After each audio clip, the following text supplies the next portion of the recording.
We are now reconvening to a regular session. May I please have everyone stand for the flag salute?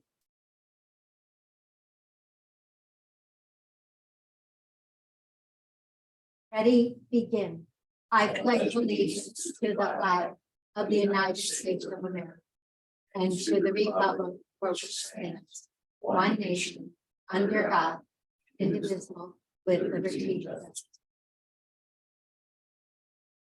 First of all, thank you for coming out in this weather, and that will be safe on the way home.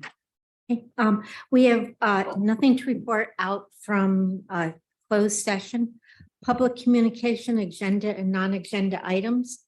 Any person wishing to comment on agenda and non-agenda items may do so. Please step to the podium and state your name. It would be appreciated if you would limit your comments to 3 minutes. California law prohibits the school board from taking action on any matter which is not on posted agenda unless it is determined to be an emergency by the board.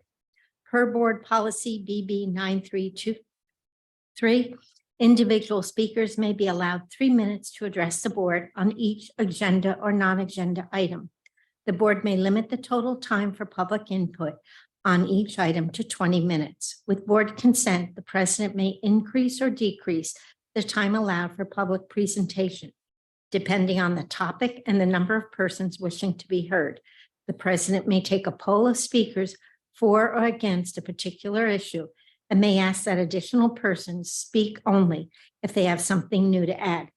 I need to have an approval of the agenda, but first we have a couple of changes to the agenda. We need to add action item 8, which is the approval of resolution 222310, which is the designation of district representative and authorization to file applications for full day kindergarten and transitional kindergarten. And then we're going to ask that we remove item H from the consent calendar and consider it under action item number 9, approve maintenance and operations supervisor job description. Thank you, Mr. Posey. Okay. And tonight our student representative will not be here, so we'll. Oh, may I have a motion to approve? May I have a second? Done. Okay.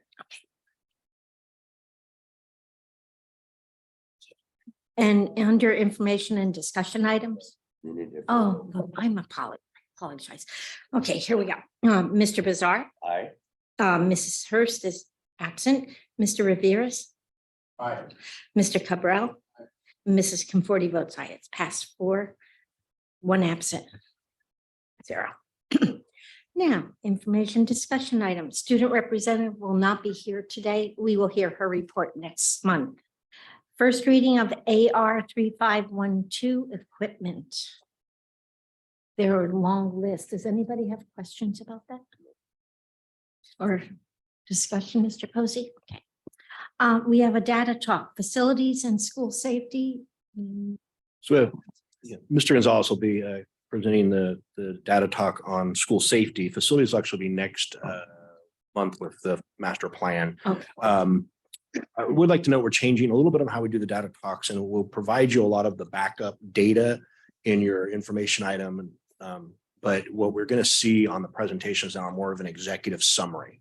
So it's just, if you still have questions, feel free to ask. We're well versed on the whole thing, but instead of taking you through all of the nuts and bolts and the cogs and the wheels, this is what we found in our study. And if you have questions on that, we're of course welcome to ask, and we'll get those answered for you.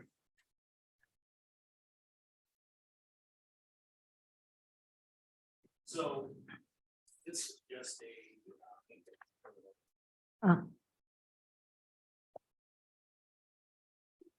snapshot from the Healthy Kids survey from the spring of last year. So looking at how our kids feel on campus this year. Next slide. So from the K-5 students, and when you took this, the question that they answered this was specifically from 5th graders. So this is a sample from fifth grade students. So from all the campuses, you have 13% or less of students that have some type of not feeling safe on campus. So you're having the vast majority of kids that do. Go to the next line, it kind of breaks it down a little bit more. So those are some of the individual schools. You can see Bonita, Barrington, Hunt, and Von Renner. So for example, if you look at Bonita, we have one class of 24 students. So you're looking at 1 to 2 kids that may have some type of, I'm not feeling safe on campus. And then you would go maybe to Von Renner, and where they have 100 fifth graders. And if you have, then there would be maybe 7 of them. No, I don't feel safe on campus. So that's kind of a breakdown. There are other questions that could be more specific on some of the other reasons, but this is kind of gives us just a picture of in general. And then at the end, we'll kind of get to some of the reasons, how we're kind of addressing those and what we do on all of our campuses to kind of address some of those concerns. Next. So middle school, you have 17 to 10% of students that feel unsafe on campus. And then at OHS, it drops down significantly to 8 to 3%. Then go to the next slide, and it kind of gives another breakdown as well. So then you can see that the question was worded a little bit different. It gives a little bit more options. And it seems like a big portion of the students fall kind of in that middle, like they neither safe or unsafe, like they kind of just don't care, or they didn't appeal to the question, didn't matter to them, that type of thing. Then you see the 2 bottom ones where it says unsafe and very unsafe. A little bit more at the middle school. That can be various reasons, conflicts with other students, other things that they may go on in their life. And in the high school, it's pretty low at the high school, which is obviously good. We want all kids to feel safe and welcoming and everything. So those are kind of the trends that we saw from last year. Do you guys have any specific questions about that? Yes. Well, I mean, we know whether this any of these kids, whether their concerns about safety have to do with COVID, I don't feel safe that I might get sick, or I don't feel safe that I'm going to get kidnapped, or I don't feel safe. So it wasn't necessarily COVID stuff, because it was like, well, I guess it could have been, but I don't believe there was a specific question about COVID on the survey in and itself. But there were other questions, and there's pages and pages of the backup that if you really want to like dive into it, you can kind of see. But these were just in general, like, do I feel comfortable coming to school? And some of the ones are, there would be probably conflicts between other students, or there could have been an issue with, it didn't give a specific, like, pick one of these reasons. It just said, am I feeling comfortable? I think a tattletale to that is looking at the 6th, 7th, and 8th as well.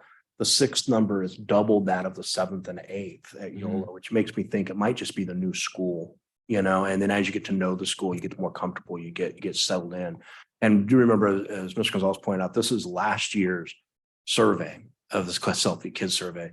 And I know our current middle school administration, Ms. Paulsis, and her team have worked, I'll say tirelessly, because she works all the time, and about changing that culture, and where kids feel welcomed when they walk on that gate, in through that gate, and they're always there to greet them, and they're giving out raffle tickets on Fridays for wearing the school colors, and it's a different feel. That's an anecdotal evidence, but it's a different feel on campus right now than it was a year ago. And it's not coincidence. It's not because we're getting more removed from COVID. It's because that team has made this a focus. Generally, if a student has just one positive adult that they know they can go to, that's going to make the difference as to whether they feel safe or not on campus. And I also would point out to what Ms. Cassidy's group does with the after-school program, making that personal connection with the kids. I mean, these are all reasons we're putting so much resource and effort and energy into these programs, and making culture better, is because it's all about knowing that the kids will reach out to you if they need help, and you can really be that first line of defense when you build that trust. So those programs that we'll get to towards the end were all a result of these survey numbers, because they're lower than most, honestly. Especially, that's very trendy that you see 6th grade have a higher perceived safety than 7th and 8th. I'm surprised to see freshmen at 0 there, because that's phenomenal. But it's like any place, the first time you go to, you're a little unsure about it until you become comfortable, and you're like, okay, place, it's cool. Yeah, and then just another trend in general that I've noticed from this year is that, with like the alt ed and the referrals that I get from students from discipline issues with, it's much less this year than I've had in the past. So there's just those types of things are just not coming as much to to the community day school that I've had in the past, where we've had a class of 15 kids, and now we're less than a handful. So those types of things are showing because of the things that they're doing at the junior high in particular to kind of combat those types of things that are going on, which will spread out, and that's good for all kids. One that surprised me was the elementary students, because working in elementary school, part of it to me is like when they're first coming to school, they don't feel safe because it's their first thing. The sixth graders or fifth graders don't feel so safe because they're going into junior high. What will happen? But usually such a close bond happens with the teacher in the classroom. And how did we give it to kindergartners and first graders? How did they gather the information? Was it one-on-one? No, but don't we do K through 5? K through 8, where they use fifth grade as a Oh, okay. The representative, I a sample of the K5. Thank you. Because survey is 5th, 7th. Yeah. Okay. Yeah. Thank you. Okay.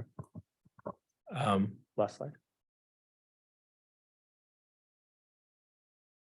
And then just to kind of wrap it up, all the things that our schools do, we have our earthquake drill that we do in the fall, our lockdown drills, monthly fire drills, the safety plan for the pandemic that the district office put together to kind of, hey, what do we do if we ever have an interruption in school again? I know we've talked about that plenty of times. If there's like if a student has an IEP, we know how to go jump into it, right? How we keep servicing that student. The expansion of our mental health services, which has been huge for us. Students, we want kids to be back in the classroom, and they've taken numerous steps to make them feel safe, comfortable, get the services that they need. And I've worked with Mrs. Betancourt and just getting all those services to get kids back into class. And then other things we don't talk about that I kind of was reflecting when I was doing this was our partnership with the Newman Police Department. The few districts that I've worked with in the past, they've lost their either contracts or they just decided not to have police services. And to me, I just think that that's huge that we still have that here. I think that's very important. I have our SRO's, phone number on speed dial. So if I ever need anything, like when we had to go on a lockdown at Bonita, I don't know, maybe a month ago or so, it was, first called the district office, called our SRO, and, within, 5 minutes we were on top of it. And a lot of times you don't have that. So I think that's huge for us to continue on with that partnership. So I think that's good as well. And that partnership is truly two-way. We want it, and I thank the board for letting us keep it, but has to also be wanted by the Newman Police Department. Yeah. Because it's not easy to hire police officers right now, and they're giving up one to the school in this. We pay for most of the salary, but they still have to say that we have a qualified officer that we're willing to assign to the schools. And I'll talk a little bit later in my board report about an example of how our community is really working as a community between the school, the city, the fire, the police, and it really makes it nice. The purpose when we did the study back here was of student perception of safety and how we do that. So the purpose of this was to show, look, yes, we have the data and we did act on it. And recall, you saw the link crew, I think the last meeting, you saw the data on link crew of how many kids at 9th grade were uncomfortable showing up to orientation. And then afterwards, how many people were uncomfortable going, and it dropped down that anxiety. And we're building those relationships.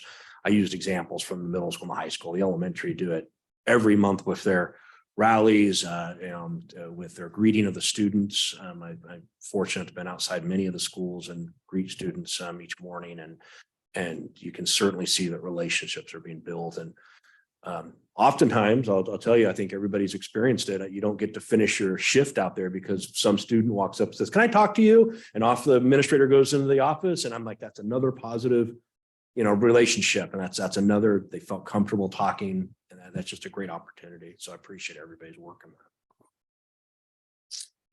Yeah, so thank you. Any other questions? If not, that'd be it.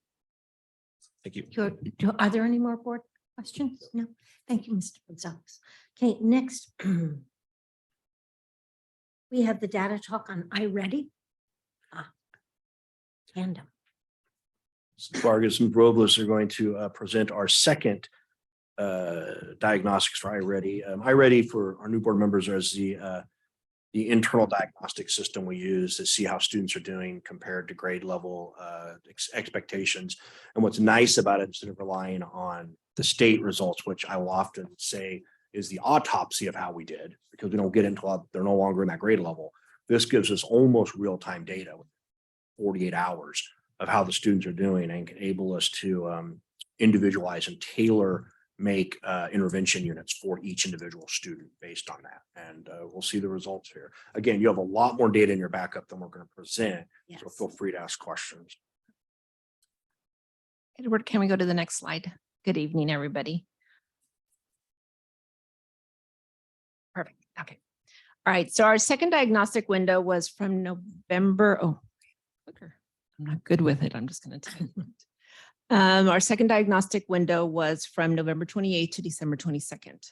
On January 30th, all sites will be reviewing their data, digging deeper in on the results and developing next steps, as well as focusing on best practices and prioritizing their actions. So you're seeing the data before most of the teachers are even looking at it, but rest assured that on January 30th, everybody will be seeing it and digging in deeper. What's nice is that the data review will be done by our iReady team from the company themselves. But meanwhile, administrators, Mrs. Vargas and I have been really dissecting the data, and that's what we're going to do today, is give you guys just a little bit of highlights.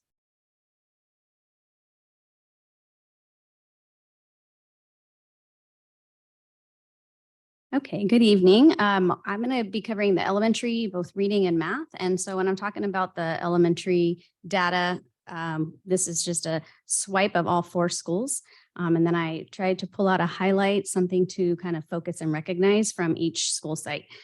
So starting with reading, one of the real strong points is there was growth in all reading domains. A lot of growth. The green went from 13% of our students were proficient in reading at or above grade level. And after this diagnostic, it went to 26%. So that was pretty positive. And our red decreased, that's our at-risk students, from 46% down to 32%. We also saw growth within all subgroups, which is something we're focusing on. Growth with our English learners, growth with our special education students. So that was very positive. Sometimes we see our English only students make growth, and we don't see that across subgroups. So this was very positive.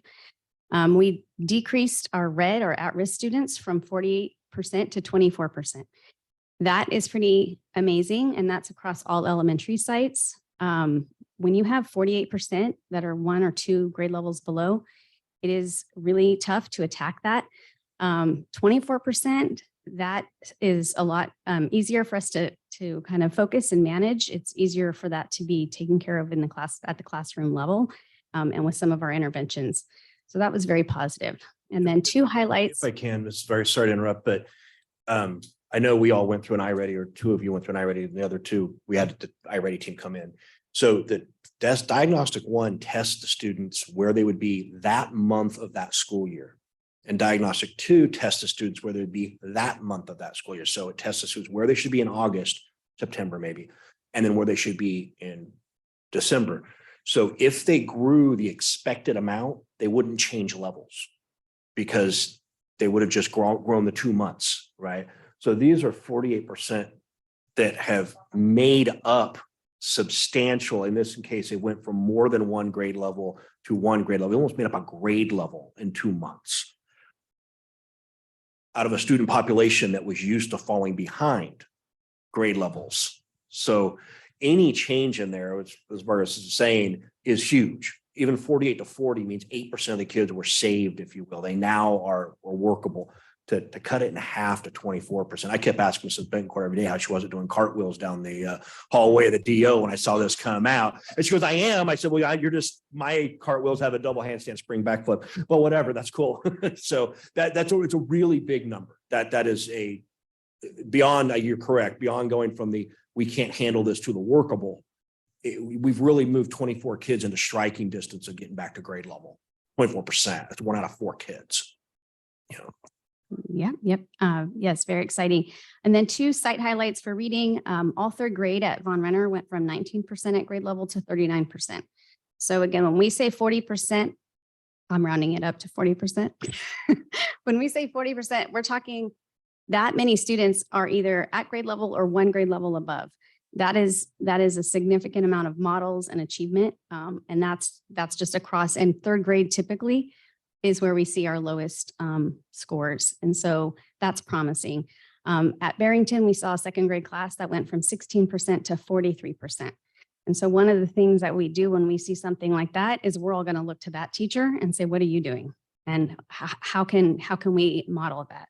And so that's part of what I try to do is like, try to see, ask questions, pull people together and say, let's all take a look and see what is she doing that made that significant change. And there's a lot more highlights. I'm just pointing out 2 at each, or 1 at every site. So then if we move to math, there was a significant growth. Of course, we were really, really low in math, but that more than doubled all of our math domains. The biggest highlights were in numbers and operation and algebra and algebraic thinking. One of the things when we look at iReady data with math is we also look at our curriculum and how we're teaching. And we know that those areas have been the focus with our curriculum. Some of the other ones like measurement and data come a little bit later. We'll be focused on more in the spring. So we'll expect that growth in those domains. All elementary decreased red, the below level from 50% down to 31%.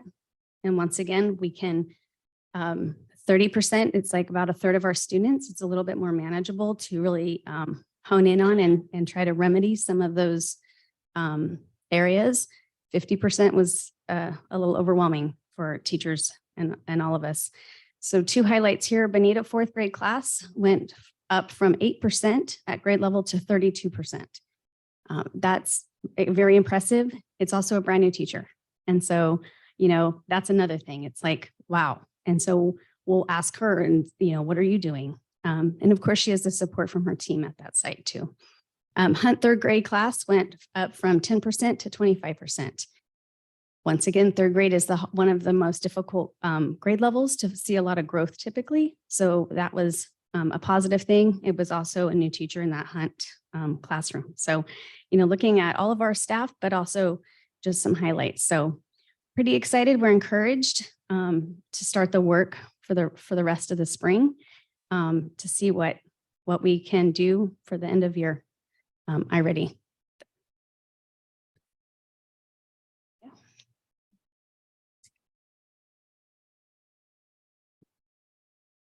I thought of wearing my flats, but didn't work out. For secondary, I wanted to talk about 2 key words that I want you guys to keep in mind. And one is typical growth. I'm going to mention a little bit about typical growth and how students are growing compared to peers and their baseline. And then stretch growth, which is the growth that is recommended for students who score below the grade level and the path that they are put on. What you're going to see is that students are making growth at YOLO. In order for students, like Mr. Posey said, in order for students to get students level at proficiency, they need to be 2 years. We need to see growth of 2 years of stretch growth. And students can be growing, but we still may not see the data on the diagnostic. And I'll share that in detail. So at YOLO, the strengths at YOLO are informational text and vocabulary. What you'll see is that they have grown in 12%. At YOLO, the data shows that they are on the right track. All grades are meeting expectations for their typical growth. Right now at this time, we want to see a typical growth of 50%. And if you notice, grades 6 through 8 are all at 50% and above on their typical growth. 6th and 7th grade, we need to give them a huge shout out because they're at 80% and above. So they did amazing on that. So just like Ms. Vargas said, we need to talk to those teachers. We need to talk to those grade levels and find out what is it that they're doing so that our other grades can do the same thing. For Oristimba, we did not see significant growth from benchmark from diagnostic 1 to diagnostic 2. We did have 75% of the students complete the diagnostic assessment. So that is rather low. Yes. I saw that.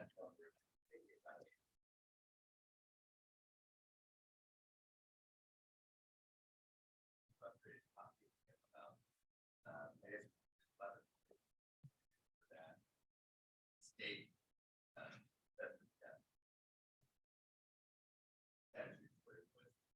why do I have to worry about that? Doesn't really help.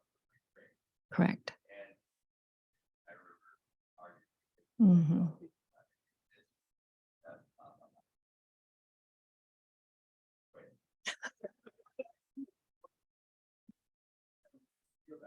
Mhm.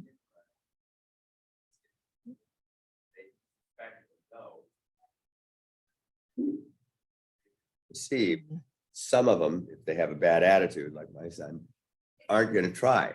And Absolutely. I think maybe you could either tie it in some way to the grade, then, or maybe lie and say you're doing it, even if you're not, or I think we're being recorded. lie it. And, or the other thing is give them the results and tell them you're going to explain it Exactly. so that it becomes maybe a learning thing. Now, this is just, I'm not obviously not. No, an I think educator. you're actually, you must have took a sneak peek out of my presentation because that's one thing that administrators are working on is that there isn't buy-in. And I think I've shared that before when I've presented the first, that there isn't enough buy-in for the students to see the importance of it. So they are trying to see a correlation on that.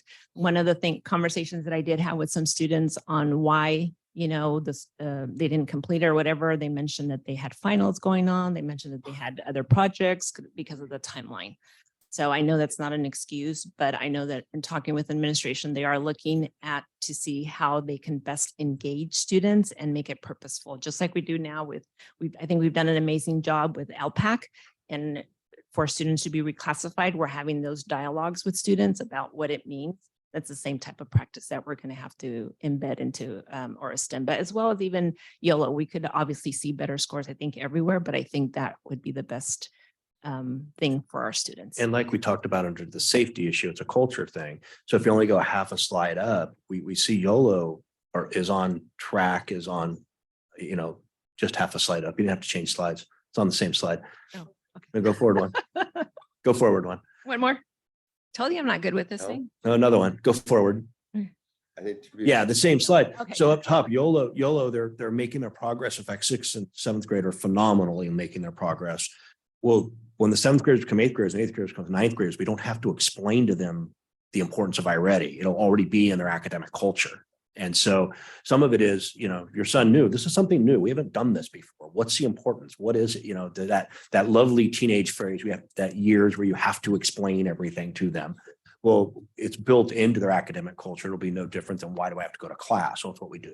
And so I think as we see these matriculate up, these grades, they'll start just going, oh, okay, well, this is iReady. This is what we do. And so I'm not too overly concerned. We're also, I'll let you see your slide later. It's okay. So for math as well, at YOLO's, we saw some areas of strength, which were in measurement and data and geometry, with 9% of students moving from the red area up until to the yellow. So that's also a big gain for them. As well as if you look, also our 6th and 8th grades also had a progress towards their typical growth of 50% and plus, which is the direction we want to see them at. I know that if you look at the measurement and data and all the data that Mr. Posey shared with you, you may not see that, but like I stated, I had a long conversation with the iReady data team before the break, and to make sure that I understood, because I looked at it and I said, wait a minute, there's not a lot of growth, but it's the growth we're not seeing, that once you really dig into the students, which is something that Ms. Palacios and Mr. Bagwell have been doing, they're really digging into those students and pulling out exactly what it is that they really need. And I think their successes is happening from that personalized instruction that they're doing. They're really setting student goals, they're doing individualized lessons, and it's the commitment that I think her team has done to make sure that these students are getting that. It's that purpose and it's that relationship.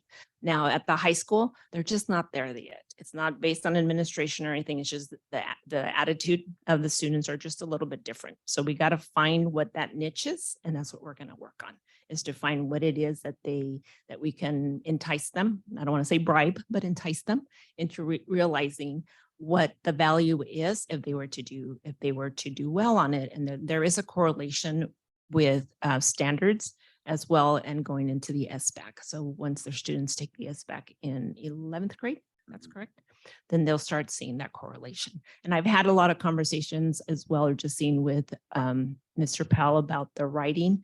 I know they just did a whole writing, and some of the results were a little dismal, but they're on top of it. And to me, that's the important part, is if you see something that's going on and you develop a plan right away, and those plans are being developed as they go through.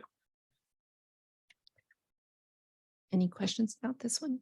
I think with using the iReady, the teachers that are really using it more at the elementary level right now, it's going to become part of like the culture. Correct. The students will know what it is. And it's like iReady, oh, that's going to help us get better, rather than our high school and maybe a little bit of the junior high. It's like, oh, prove it to me, Yeah. because they're at that stage. That And they it's the development route. This And is it what also our helps our second year, teachers. second or third year with iReady? Yeah. Second year with Second year. iReady. So So can it's you still new. imagine? Year one. Yeah. So can you imagine, once they have better understanding and we get there, by the time they do get to 9th grade, they're going to have buy-in. And I think the teachers too, because Oh they yeah, can see absolutely.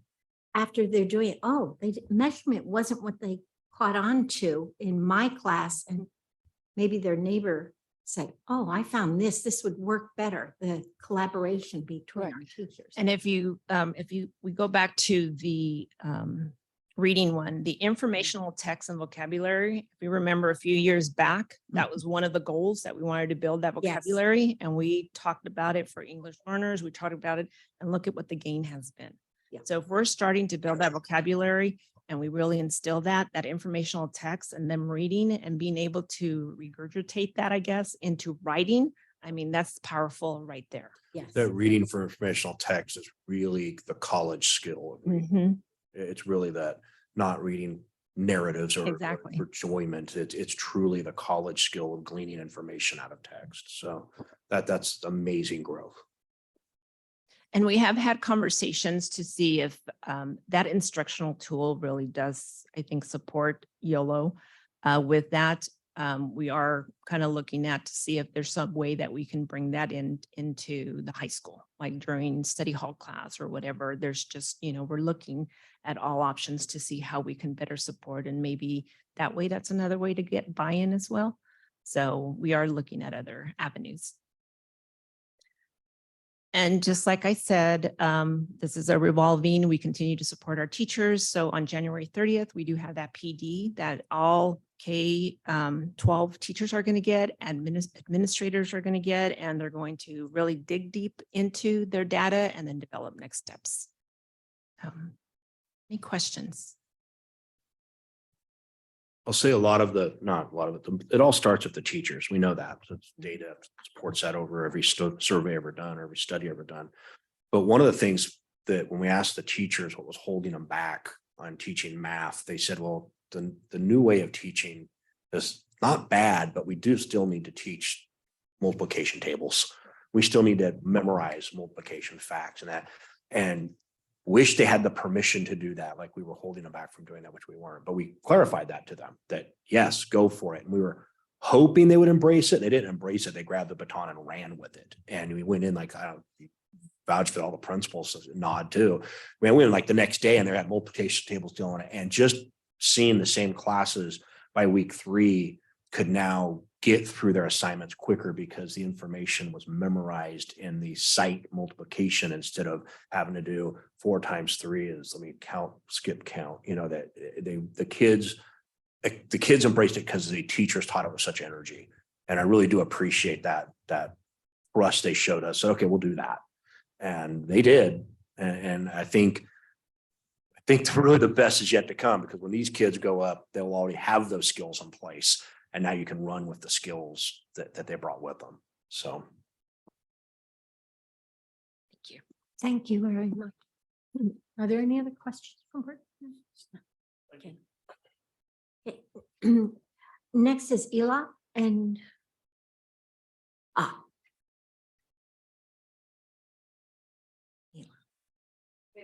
good evening. So ELOP is expanded learning opportunities programs. Yep. Got it. Yep. And it is specific just to California. So it's kind of being silly here, but we don't need more acronyms in public education, but this is another one. So I currently was the director of after school programs to the new guys. COVID happened. Fast forward, they wanted to address some of the learning loss. They wanted to address some of maybe the love loss because kids were in their bedrooms for 2 years. We can maybe go on to slide number 2, if you would. Some basics. I won't read this to you, but generally speaking, it's specific to California. It's not a grant. If the basket of funds that is after school, picture another basket, sister basket, that's trying to attempt to get districts to reach the kids that aren't being reached by this basket. That's effectively what it is. The spirit of it is offer and access to a whole bunch of cool stuff. Get them around loving, safe adults. Keep them on campus for a minimum of 9 hours on every school day. Offer good stuff maybe during spring break, summer, winter break. Anything you can do to increase the time that science or the data has shown kids ultimately do better longer term, the longer they're on campus every day. So that's effectively what it is. So now Newman Crow's Landing, we kind of rebranded, right? So we're now called Beyond the Bell. So after school's in that umbrella, ELOP is under that umbrella. Some of the students that attend after school will come out of after school and attend some ELOP stuff because it's really cool, and then go right back to after school program. So we'll do some of this, but it increases the opportunity for us to be funded and serve more people, and not have wait lists anymore in after school program because they can attend ELOP. I think there'll be a lot of movement. I'm so sorry. The toe into the pool to determine temperature was last spring when the district wisely elected to do a program called the Time Elective Hour. So they offered 4 little clubs at each of the elementary sites. I don't think we did middle, did we? We didn't. To go and take a robotics class or a gardening class for an hour, like from 3 to 4, a couple of days a week. So that was the check it out phase, and it checked out. The kids, the parents, everybody loved it. So that was the tester, and this is ultimately the final product. So next slide, please, sir. So again, I kind of reviewed some of that. The spirit is to touch more than we can touch in after school. I can share with you that what other districts, one fun fact about the ELOP funding is that you could not decline it. Every district in the state of California was forced to accept these funds. And some were, it sounds counterintuitive, but some were trying to reject it because it's a chunk of money and you're accountable. You have to show that you served kids and you have to talk about how many that you served. So we're gonna do it. Starting 2 weeks from now, we're opening Lego Masters competition contest clubs at all 4 elementaries, actually. Robotics class taught by trained teachers, credentialed teachers who've been trained in this particular bot building program. You can see at the bottom, there's some other stuff, hip hop, piano, and the funding allowed us to buy 80 pianos, 80 large keyboard pianos. So now if you know anybody that plays piano, give them my number. I need to hire some piano teachers. So this will all start officially and open with staff January 23rd. Super exciting for Newman Crow's Landing, for kids and their parents. Is there one more slide? Yeah, kind of covered this. So the traditional after-school program is specific to numbers. So to make it easy for math, let's say they gave Hunt Elementary $100 a year to do after-school programs. Well, to get that 100, I have to show that we serve 100 kids every day. Very specific ADA-based program. Not so for ELOP. ELOP's kind of a pot, and I have to show the cool stuff, the Lego gig, the hip hop dance. I have to show those, and I have to prove how we invited students, how we tried to get to them and to their parents. That's how we'll be audited in those funds. And again, not a grant. It's called a legislative apportionment. And in the blue state of California, that's going to be around for a while. Right? There it is. So the other point there on the left is in after-school program, if you're missing for several days because we've had wait lists, sadly, heart hurts to know that, but we have, you have to lose your spot because I got to give it to this kid who's been waiting for 5 months to get a spot. This eliminates that for us. It's super exciting. So we do still have openings, hiring. I think there's 9 more, Ryan, I think. So again, I'll give you all my number, pass that around as well. And can I answer any questions about ELOP? If a student is in Beyond the Bell Mhm. and then they choose to go to a robotics class for an hour, they just go out of their class Beyond the Bell or wherever they are, Mhm. puppetry or whatever, go to the robotics and then come back to the Bell? Yes. Oh, Yeah, we're going to use a system of lanyards. It could get clunky, Yeah. right? And the first couple of weeks, it might be clunky, especially because there's going to be multiple offerings at every school every day, right? So it's not like we're just doing robotics on Tuesdays at Von Renner. No, there'll be this class and this class and this class. So we're using a series of colored lanyards. And if you're in robotics, you maybe have the green lanyard, right? If you're in Zumba, you might have the pink. is that like a 1 hour class or does it go like for 5 hours in 1 week? Oh, okay. No, several days a week. Let's say 4. Like in the case of the hip hop class, it'll be 4 days a week for 90 minutes. Oh. Right. But also you won't lose your spot if you don't go on Tuesday. You don't have to lose it. We have the funding to be able to offer it to you whenever you can get there. Choice. It's a beautiful gift for the community. Mhm. I'm very honored to be part of it. Any other questions? Beautiful. Thank you very much. Oh, maybe you can skip through those real quick. The basics, just kind of clink, clink. That'd be great. There we are. All right. Thank you very much. Thank you. And it's truly, Ms. Cassie hit on it. When I'm at the superintendent meetings, they all look to what are you guys doing for ELOP? And they all turn their head and look at me. And I'm like, I don't know, talk to her, because we give her an idea and she explodes on it. And we really wanted to make this something where the kids find their love for learning something, if it's music or robotics or, Ms. Bencourt, thank you for step up teaching the hip hop class. That's awesome,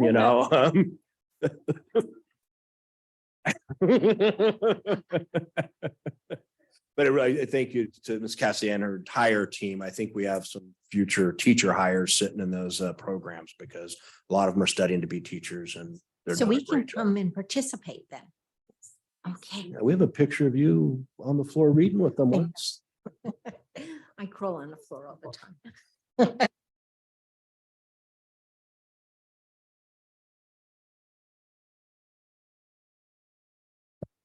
I had made a comment that we've had this governance handbook for a while and that has a lot of procedures that we try to follow and I think it would be good if we could have a small workshop of maybe an hour or something, either before a meeting or after or someday that's,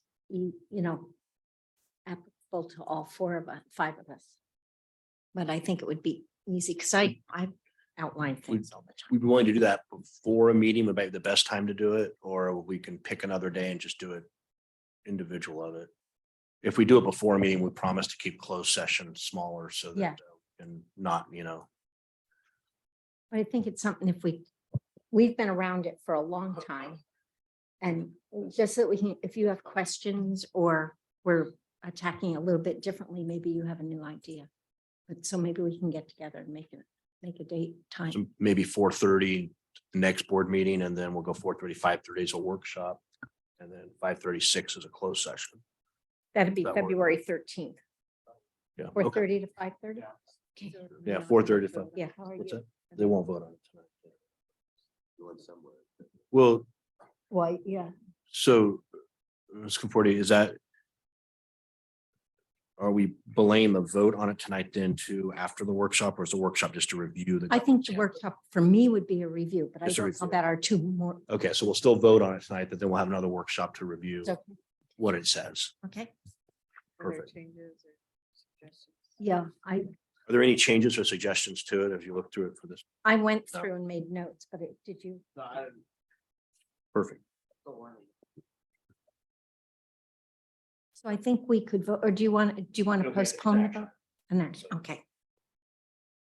Okay, action items, consent calendar.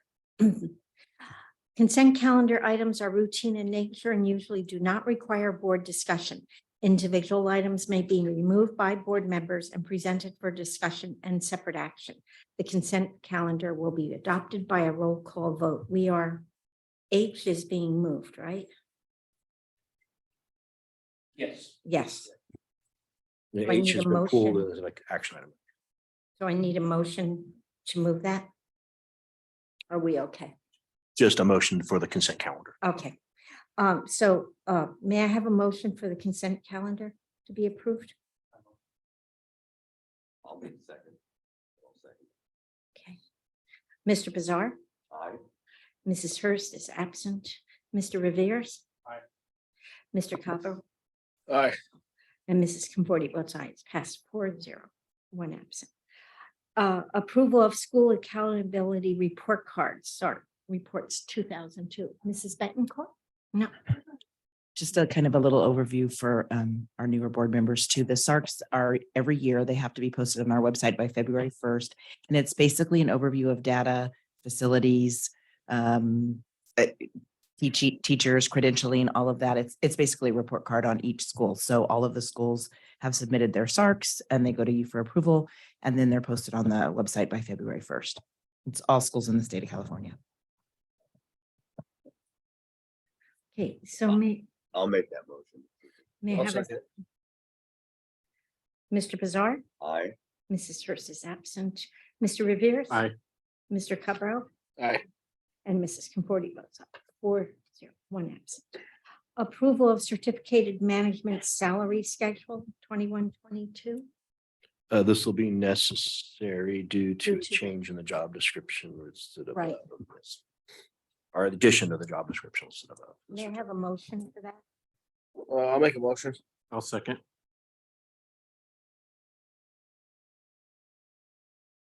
Mr. Bizarre, Aye. Mrs. Conforti votes aye, Mrs. Hurst absent, Mr. Rivers. Aye. And Mr. Cabral. Aye. 4-0. Okay, approval of classified employee salary schedule. Again, this is because of a change in description. May I have a motion? I'll motion. I'll second.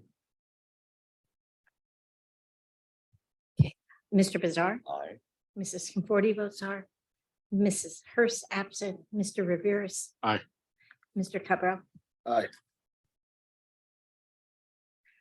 Approval of 22-23 classified management hourly salary schedule. Move approval. A second, I'll second. Mr. Bizarre, Aye. Mrs. Conforti votes aye, Mrs. Hurst absent, Mr. Rivers. Aye. Mr. Cabral. Aye. Approval of the 2023, 2024 district calendar version 1 attached for TK 5 and 6 through 12. I want to thank Ms. Mendoza and Mr. Smith's work on this. This went to the union. They voted, came back with version 1, which we agree. It does accommodate the student request for the November 1st, which was on our list too, but it's Mhm. nice that, the day after Halloween being a teacher work day, but not a student day. So they can run off their sugar high, I guess, whatever that may be. But yeah, so it has gone through and vetted by our labor partners, and it's good to go. Okay, Christmas break is 2 weeks. 2 weeks. 2 weeks. Although I will point out, I know we did 3 weeks this year, mainly because in case COVID spiked again. Yeah. But boy, it was nice not having students today. Oh, yeah, but So 3 weeks. Especially with this weather. Yes. May I have a motion for the district calendar? I motion. I'll second. Mr. Bizarre? Aye. Mrs. Hurst is absent. Mr. Riveros? Aye. Mr. Cabral? Aye. Mrs. Forty votes aye. Approval of the governance handbook, if that would be, if you feel, yes, We can approve it and still review it. at the Yeah. workshop. okay, I read looked over it a few times. okay, a motion, I motion. I'll second. Mr. Bizarre? Aye. Mrs. Conforti votes aye. Mrs. Hurst is absent. Mr. Riveros? Aye. Mr. Cabral? Aye. Passes 4-0. Okay, next, part on the agenda are future agenda items, governance. No, we still have We have action 8, on right? 8. 8, Sorry. Oh, 8 and 9, right? yep, I didn't. Sorry. Approval of resolution number 22-23/10, designation of district representative and authorization to file applications for full-day kindergarten and transitional kindergarten.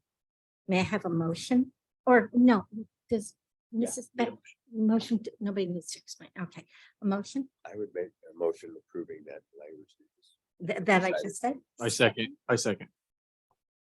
Okay, Mr. Bizarre, Aye. Mrs. Conforti votes aye, Mrs. Hurst absent, Mr. Rivera. Aye.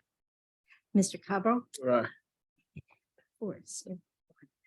Approved maintenance and operations supervisor job description. A motion, I motion. I'll second.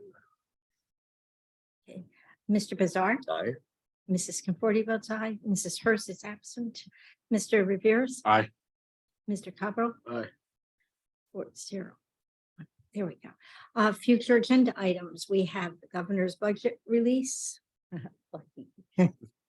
Again, data talk on facilities, data talk on employee compensation comparison, and our board self-evaluation is due only for, no, now you've got enough because we don't have, oh no, you need roses. Okay. Hey, superintendent report. Well, first of all, Happy New Year, 2023. I do want to kind of talk about YOLO Middle School for a second. The facilities are currently open and serving clients for who've been evacuated due to the floods. So it is a evac center. And we've let the Red Cross and the emergency services use the gym, the cafetorium, and the kitchen areas. So they're going to use the cafeteria. We have tables out for them so they can use it as an eating place. So those that are, using the evac facilities will have a separate place to have a cot versus have to eat food and what have you. And then I do want to, we just talked tonight, if we have enough kids there, we're going to have actually Beyond the Bell staff their game room tomorrow so that the kids have something to do during the day while they're displaced. So I appreciate Ms. Cassidy for stepping up and helping us do that. I want to kind of piggyback that with saying I've been just overly impressed and very thankful for our relationship with the city and with fire services and police services. Michael Holland called me this morning and said, oh my gosh, you're in the office today. And I go, yeah, it's like, we're back. And he said, okay, you don't know the history, and kind of gave me the history of flooding in Newman, told me kind of what to expect. They may need to use your facilities and what have you. And he didn't have to do that. That wasn't, his role as city manager, but it's the partnership we are really building with our city that he wanted to make sure that I didn't get blindsided by someone calling at 3 o'clock saying they needed the facility open at 3:15 and walked across the street, and Chief Richardson was, okay, here's what we know so far, blah, blah, blah. Mr. Cabral called me, I think about 12:15. Hey, I was just in a meeting. heard we're using YOLO, and we've been in contact with the Office of Emergency Services most of the day, and Matt took charge right after they said yes. I offered, like, we have YOLO, we have hot water, we have showers, got enough restrooms. He goes, I'm telling you, we're using it. He goes, they haven't called it yet, but I'm telling you, get it ready. And we rolled out the extra facilities on trailer, and it's really a sign of a community coming together. And I'm proud to be part of that wheel that, you know, it wasn't just the school district. It wasn't just fire or police. It was everybody looking out for each other, for doing, you know, we all serve the same group, right? City council serves the same group that we serve. And it's nice to see organizations work like that. So I just wanted to, you know, kind of publicly say thank you to the city for thinking about us and keeping us update. Also want to really thank maintenance and operation people. I expected to see chaos and disaster and trees down and all that and leaky roofs. And boy, man, if a tree fell, like the chainsaw started up 10 minutes later. And if you look around campus, it looked really good, even though we're in the middle of a storm. Yeah, there's ponds and places, and hopefully we don't have to declare any place a wildlife preserve, but the campuses are holding up well in the storm. And when I was talking to Mr. Vargas earlier, he said, I think it was Danny, is running around like crazy, making sure all the storm drains are all clear to the debris to keep it all, you know, it's just making circles basically. And I just really appreciate that. It's beyond just the job. It's a love for the facilities and a love for the district and the kids that's on display. I'd love to give you a construction update. Matt would love to give you a construction update. Update is it's raining. We don't know much until it stops raining. So maybe next month I'll be able to give it to you. It will not open January 18th like we thought the pool tennis facility was going to open. That is not happening. So you can keep the swim trunks in the drawer for another month.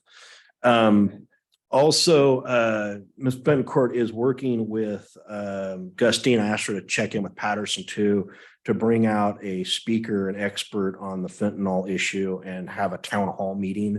And we might actually consider having Gustine and Newman have one town hall meeting between the two of us. We'd be happy to host it. We just have a new audio system put in our gymnasium, so we should be able to handle a big group that we can actually hear what is being said. So his name's Tony Hoffman. And I know, you know, if you bring them out, you can kind of all split up the costs of the different, you know, travel expenses and what have you. So I'd heard through a friend that Patterson was considering bringing them out. So I said, you know, if we kind of book them in back-to-back dates, you can do that town and then ours. And it's a hot issue that's really important. And the more, you know, I read our sheriff's post every day of all the stuff he's taken off the street day after day after day after day. It's prevalent. And I think we need to make sure our parents know what's out there and our town knows what's out there. So we'll be doing a town hall. We're thinking March, and that is the timeline for that, or spring of sometime. So March, early April. So I appreciate your work on that. And that's my report. Mr. Cabral and Mr. Rivas knew about their swim trip. Oh, that's right. Yeah. We're all jumping in the pool when it's done. So yeah. He'll show Mr. Cabral will show up and turn out, so we'll be fine.